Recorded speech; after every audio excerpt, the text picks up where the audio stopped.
On parle de fertilisation et de réutilisation, en tout cas des matières organiques. Et je salue l'arrivée sur ce plateau d'Emmanuel Rouy. Vous êtes directeur qualité du groupe Fraissinet. Bonjour. Bonjour, oui, merci, c'est ça. Directeur qualité et approvisionnement.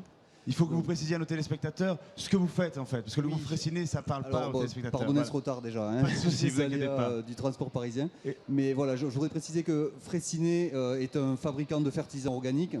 Donc c'est le numéro 1 français de la fabrication des fertilisants organiques.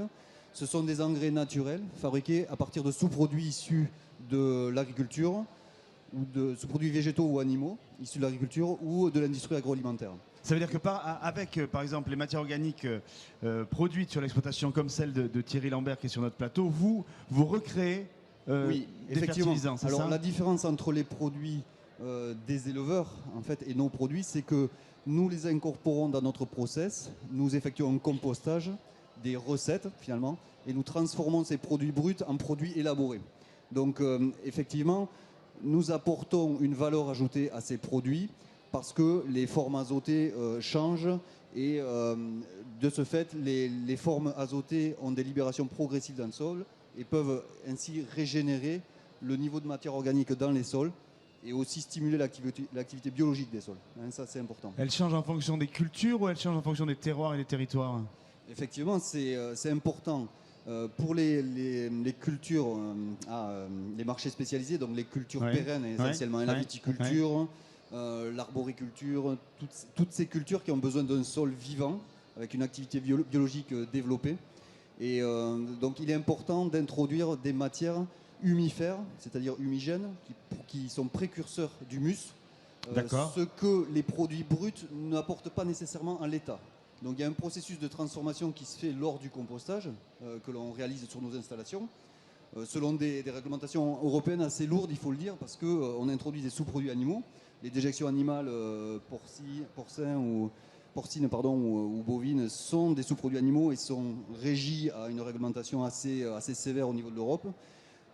Du coup, notre procédé hygiénise ces matières et permet une transformation, une dégradation de ces produits bruts en des matières qui sont bioassimilables par les plantes, mais progressivement. Elles ne sont pas captées immédiatement. C'est le réservoir des sols finalement qui est alimenté et qui fait justement, qui régénère cette typicité des terroirs dont vous parliez, pour que la plante puisse exprimer à tous les stades de son développement toutes ses qualités. Alors moi je me mets un peu dans la peau d'un agriculteur. Thierry Lambert, quand il réutilise sa fertilisation organique qui est produite et transformée sur son exploitation, il sait d'où viennent ces matières premières. Est-ce que là aussi, pour rassurer certains agriculteurs, vous avez une traçabilité sur l'origine de vos matières premières? Effectivement, c'était l'objet de l'intervention et c'est pour ça que M. Poidevin de l'UNIFA nous a conviés à ce plateau.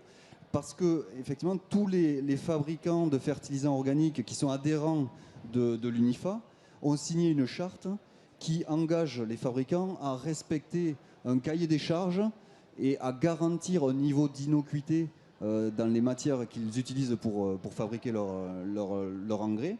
Et ça permet à la fois donc, une garantie d'innocuité, mais aussi une garantie d'origine. On sait d'où ça vient, c'est important. Parce qu'on se refuse, et tous les adhérents de la charte UNIFA s'y engagent, à utiliser tout ce qui est résiduaire, tous les composts urbains dont on ne peut pas garantir vraiment l'innocuité. C'est ça. Hein, là, je fais référence à toutes les inquiétudes sociétales qui tournent autour de ça, notamment autour des pesticides, des nanoparticules, des métaux lourds. Bon, ça, peut-être dans une moindre mesure, mais quand même, c'est présent, le risque est présent. Voilà, tout ce qui est perturbateurs endocriniens, résidus médicamenteux, tout ça, c'est quelque chose que l'on peut retrouver dans les résidus urbains et que l'on s'interdit au niveau de l'UNIFA en tant que fabricant d'engrais, signataire de la charte UNIFA. Gilles Poidevin, est-ce que ça a été difficile d'imposer ça? Ça a été long en tout cas. On a l'habitude des discussions à l'UNIFA. Ça a été assez long effectivement de définir déjà la liste des matières premières qui sont utilisables pour ces produits chartés. Il a fallu ligne à ligne, je dirais, dire bon, celle-là on peut, il n'y a pas de risque, celle-là on ne maîtrise pas bien le risque, on ne peut pas la mettre sur une liste positive, etc. Donc ça a été la première étape. Et ensuite, sur les étapes effectivement de garantie du process et de garantie de la traçabilité de ces matières premières, Bon, ça a été là aussi un peu difficile parce que tout le monde le faisait un peu, mais il a fallu amener tous les fabricants à un moment donné à un niveau de qualité qu'ils n'avaient pas tous jusqu'à ce moment-là. Et maintenant, on est effectivement en régime de croisière. On n'a pas accepté de nouvelles matières premières depuis quelques temps parce qu'effectivement, on mesure le risque à chaque fois et on continue de progresser effectivement en termes de volume pour ces produits chartés. La charte est maintenant bien reconnue des distributeurs et des agriculteurs comme étant une garantie effectivement de matières premières, de traçabilité et de sécurité des produits. Alors justement, est-ce qu'il y a, j'allais dire, une notion d'autocontrôle de cette charte ou est-ce qu'il y a une notion de contrôle direct, je ne sais pas? Non, on n'est pas entre nous. On a fait appel, effectivement, c'était une des conditions de la charte, une des conditions assez difficiles à faire accepter, c'était qu'il y ait un contrôle tiers, c'est-à-dire un contrôle par un organisme extérieur qui vient vérifier tout ce qu'on vient d'expliquer, les matières premières utilisées, le process, les contrôles de qualité à l'entrée et à la sortie de l'usine. Enfin voilà, on a fait appel à un organisme qui s'appelle Bureau Veritas et qui vient une fois par an chez chacun des adhérents sur chaque site de production pour vérifier que toute la charte est bien respectée. Emmanuel Rouille, sur ces contrôles. Oui, je voulais rebondir. Effectivement, il y a un organisme tierce partie qui est Bureau Veritas qui vient contrôler tous les ans tout ce procédé, toute cette sélection des matières premières pour que vraiment la signature de la charte UNIFA soit respectée. Soit respectée. Pardon. Mais les autocontrôles, oui, il y en a quand même.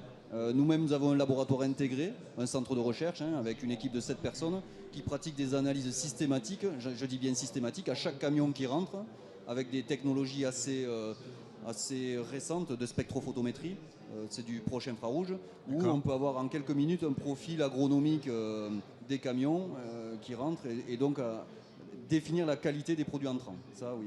Et produits sortants, évidemment, un produit fini aussi. Gilles Poilevin, est-ce que le challenge finalement c'est pas le volume plutôt que la diversification? Non, je crois, quand on a parlé tout à l'heure des fertilisants organiques, j'ai commencé à le mentionner. On a des données de plus en plus précises sur ce qu'il y a dans les fertilisants organiques. Et l'exemple de ce qui est fait chez Fraissinet en est un bon exemple. On peut continuer de détailler, de préciser encore ce qu'il y a dans les effluents organiques pour les utiliser de mieux en mieux et les utiliser de façon de plus en plus précise pour éviter effectivement les impacts environnementaux et faire en sorte que tout ce qu'on met au sol soit vraiment bien récupéré par la plante. Un dernier mot? Oui, alors, dans le cadre de l'économie circulaire, vous avez des personnes autour de cette table qui, chacune, à leur niveau, ont leur rôle à jouer dans ce cycle de la vie des produits. Et rien ne nous oppose. Ce n'est pas parce qu'un éleveur utilise ses propres produits bruts issus de l'élevage pour fertiliser ses prairies, ses pâturages, que nous n'avons pas notre rôle à jouer. Nous apportons une valeur ajoutée sur d'autres domaines. Fertiliser des pâturages avec des déjections animales, ça va très bien et il faut continuer à le faire. En autosuffisance, c'est bien. Mais pour des marchés spécialisés plus techniques, voilà, le rôle des fabricants de fertilisants organiques, c'est d'apporter vraiment le niveau, les formes azotées qui vont bien, à la culture qui va bien, sur le sol qui va bien. Dans l'idée de préserver les sols, en ayant en tête que le sol ne doit pas être un exutoire poubelle pour toutes les matières de n'importe quelle aujourd'hui, de n'importe quelle origine. Pardon. Donc c'est pour ça que la charte UNIFA est là pour protéger aussi les producteurs dans leur culture, dans leur façon de cultiver.